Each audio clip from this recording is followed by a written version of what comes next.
नमस्कार दोस्तों, मेरा नाम विशाल परिहार है। आप लोगों को एक सवाल तो डेफिनेटली है कि सर आरआरबी के एग्जाम में हम इंग्लिश चूज करें या फिर हिंदी। तो मैंने 5 बड़े रीजंस ऐसे बताए हैं जो आपको बताएंगे कि आपको इंग्लिश चूज करना चाहिए या फिर हिंदी चूज करना चाहिए। तो मैं जरा आपको बता देता हूं। सबसे पहले दोस्तों, आप में से वो लोग जिनको ने पहले ही क्लियर है कि मेरा इंग्लिश स्ट्रांग है, मैं इंग्लिश के एग्जाम बाकी देता हूं तो मुझे इंग्लिश ही चूज करना है, दैट्स ओके। बट जिनका है कि मैंने हिंदी ही देता हूं, चाहे फिर मैं मेरा एग्जाम पटवारी का रहा हो, चाहे फिर मेरा एग्जाम एग्जाम्पल के तौर पर कोई स्टेट लेवल का एग्जाम रहा हो, जो मैंने हिंदी पढ़ी है बढ़िया तरीके से, तो उनके लिए तो हिंदी है ना। अब हम उनकी बात करते हैं जो बाकी एग्जाम की तैयारी कर रहे हैं। आई हैव 5 रीजंस और उन 5 रीजंस में आपको चूज करना है। सबसे पहले दिमाग में बैठा हुआ है रॉन्ग परसेप्शन। वो रॉन्ग परसेप्शन ये है कि भैया हिंदी जो है वो इजी है और इंग्लिश जो है डिफिकल्ट है। हिंदी हम बोलते हैं तो इजी है, इंग्लिश हम बोल नहीं पाते, समझ नहीं पाते तो डिफिकल्ट है। ऐसा नहीं है। जब आप कॉम्पिटिटिव एग्जाम की तैयारी करते हैं ना, तो कॉम्पिटिटिव एग्जाम्स में जो हिंदी आती है वो हिंदी की व्याकरण आएगी, उसके विलोम शब्द आएंगे, उसके समानार्थी शब्द आएंगे, उसके एक शब्द में उत्तर दो वाले आएंगे, उससे रिलेटेड जो आपको कंपटीशन वाली हिंदी है वो हिंदी आएगी। ये जॉब आपको दिला रहा है। ऐसा क्यों सोच लेते हो कि हिंदी इजी आएगी, इंग्लिश डिफिकल्ट आएगी? इंग्लिश भी का लेवल सेम वही रहता है जो लेवल दोस्तों हिंदी का रहता है। तो सबसे पहले तो ये परसेप्शन आप हटा दो। अगर आप तैयारी पहले से करते आ रहे हैं हिंदी की, तो हिंदी आपको सही लगेगी, कंपैटिबल लगेगी। इंग्लिश की करते आ रहे हो तो इंग्लिश लगेगी। पहला रीजन, ये परसेप्शन हटाओ। दूसरा, प्रिपरेशन फैक्टर। ये प्रिपरेशन फैक्टर क्या है? आपको हमेशा एक हैबिट होती है solving question paper in English. कितने क्वेश्चन पेपर आपने हिंदी वाले सॉल्व कर रखे होंगे बताना? तैयारी कर रहे हो, सिर्फ आरआरबी के एग्जाम की तैयारी कर रहे हो क्या? और भी एग्जाम है ना। तो जो हैबिट आपको रहती है वो इंग्लिश के पेपर की रहेगी या फिर हिंदी की रहेगी? इंग्लिश की रहेगी ना। यानी कि आपकी तरफ फायदा वाली जो बात है वो इंग्लिश वाले पेपर को अटेम्प्ट करने में फायदे वाली। ये मैंने इससे नहीं कर रहा हूं, मैं इंग्लिश पढ़ाता हूं, आपको मैं प्रैक्टिकली बता रहा हूं, ये बात सच है। तीसरा, मार्केट में यानी कि इंटरनेट पर जब आप सर्च करते हो और availability of mock paper check करते हो, तो आपको मॉक पेपर जो कि हिंदी लैंग्वेज में है वो आपको इतनी इजीली अवेलेबल नहीं होते, क्योंकि वो कुछ ही गिने चुने चुनिंदा एग्जाम में आते हैं और बैंक वाले तो आपको आरआरबी मिल ही नहीं पाते हैं। फिर क्या करोगे? जबरदस्ती के किसी एग्जाम पेपर को पढ़ोगे? यानी है तो बहुत लिमिटेड है, बट वही बात जब इंग्लिश की करोगे तो उसके तो मॉक पेपर भी बहुत ज्यादा है जिनकी प्रैक्टिस की आपको जरूरत पड़ेगी। इतनी ज्यादा प्रैक्टिस करो जम के कि आप कहीं से रह ही नहीं जाओ, वो आपको वहां पर सबसे ज्यादा मिलेगा।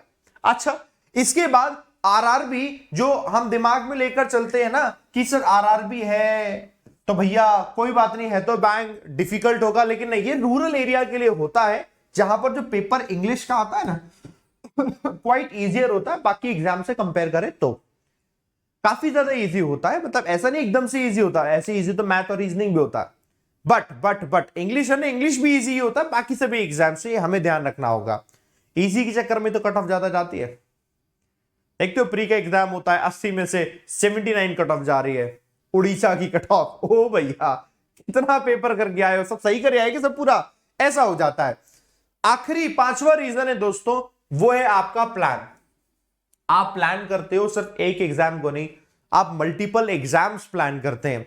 पता ना जरा मैंने एग्जाम लिख रखे IBPS PO clerk, SBI PO clerk, IBPS SO, SBI SO, NICL, NIACL, RBI grade B, RBI assistant, LIC और आरआरबी तो अपना है ही।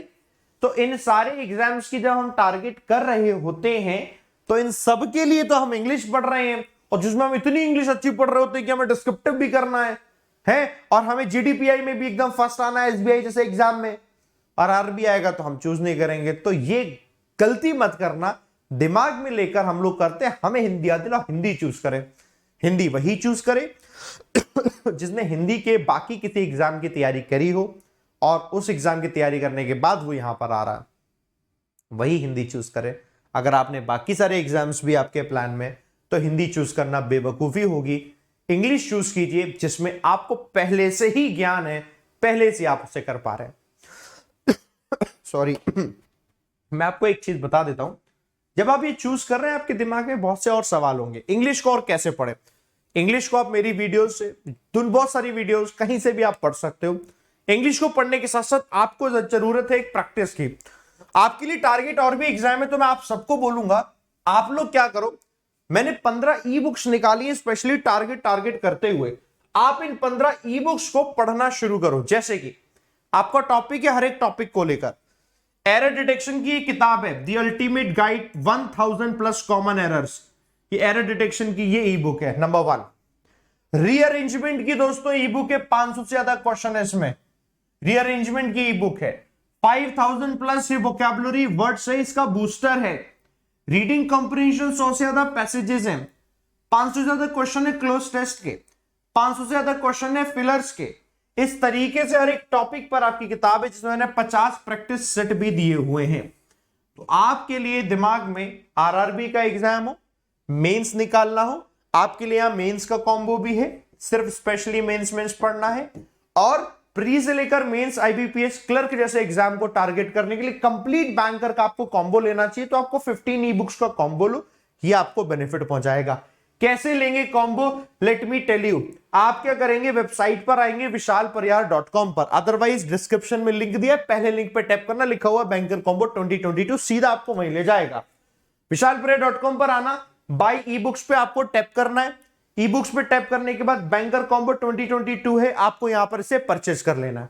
एड टू कार्ट करेंगे, परचेस हो जाएगा। एक ईमेल आईडी लगाकर आपका ये लॉगिन कर लेना।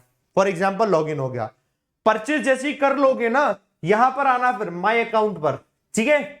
माय अकाउंट पर आप आए, माय अकाउंट पर आने के बाद यहां लिखा हुआ है दोस्तों डाउनलोड्स, आप डाउनलोड्स के ऑप्शन में टैप करेंगे। डाउनलोड्स में आ गए दोस्तों, इस तरीके से प्रोडक्ट दिख जाएगा। व्यू कॉम्बो करके आप यहां पर आएंगे, व्यू कॉम्बो में आपको सारी की सारी किताबें दिख जाएंगी। सबको एक एक करके पढ़ना शुरू कर दो, जिस भी किताब को पढ़ना सबको पढ़ना शुरू कर दो एक एक करके। सारी किताबें आपके सामने हैं, यहां पर एक एक करके जैसे पढ़ना शुरू करोगे दोस्तों, ये किताबें एक एक करके सारी दिख जाएंगी आपको। बढ़िया से सीख जाओ। किताबें एक नहीं है, 15 की 15 किताबें, ये आपको बेनिफिट पहुंचाएंगे। करो दोस्तों, बढ़िया तैयारी करो। कोई परेशानी दिक्कत आए मुझे बताना। ये आप लोगों के लिए है 15 ई बुक्स। ऑलरेडी वैसे आप में से कई सारे लोग होंगे जो नए बच्चे होंगे जिनके पास ई बुक्स नहीं होंगी, मैं आप लोगों के लिए बता रहा हूं। आप जब ई बुक्स ले रहे होंगे ना दोस्तों, कोई परेशानी कोई समस्या है कभी भी, है ना, आप इस पर मुझे कांटेक्ट करेंगे, ईमेल भेजेंगे आप इस पर मुझे, आप मुझे यहां ईमेल भेजिए। आप क्या लिखेंगे, contact@vishalpariyar.com। जो कोई परेशानी कोई दिक्कत है आप मुझे भेज दीजिएगा। 24 आवर्स टीम रहती है और 24 घंटे का आपको, नहीं गलत बात, सॉरी, 8 से 9 घंटे टीम काम करती है, लेकिन 24 घंटे के अंदर आपको रिप्लाई मिल जाएगा, ठीक है। चलिए दोस्तों, डिस्क्रिप्शन में लिंक है, सीधा टैप करके चले जाओ। और साथ में आप ये जरूर ध्यान रखो, हिंदी चूज करना है कि इंग्लिश। 5 मैंने बड़े रीजन आपको यही बताए इंग्लिश चूज करने के, क्योंकि मैं आपको सही एक एडवाइस दे रहा हूं। हिंदी उन लोगों के लिए जो हिंदी होती है, अगर आप बाकी एग्जाम में हिंदी आ रही थी, हिंदी की तैयारी करते हो, हिंदी चूज करते, है ना। मैं तो उनके लिए बोल रहा हूं जिन्होंने बाकी एग्जाम इंग्लिश की तैयारी करके कर रखे हैं। आपको इंग्लिश चूज करनी चाहिए, ऐसे करके कॉम्पीट आप कर पाओगे, ठीक है। बाकी सेशन अच्छा लगा है, लाइक बटन में प्रेस करेंगे, और पहली बार आए हैं चैनल पर तो चैनल को सब्सक्राइब भी कर लीजिएगा। थैंक यू वेरी मच दोस्तों। जय हिंद, जय Bharat. Thank you very much.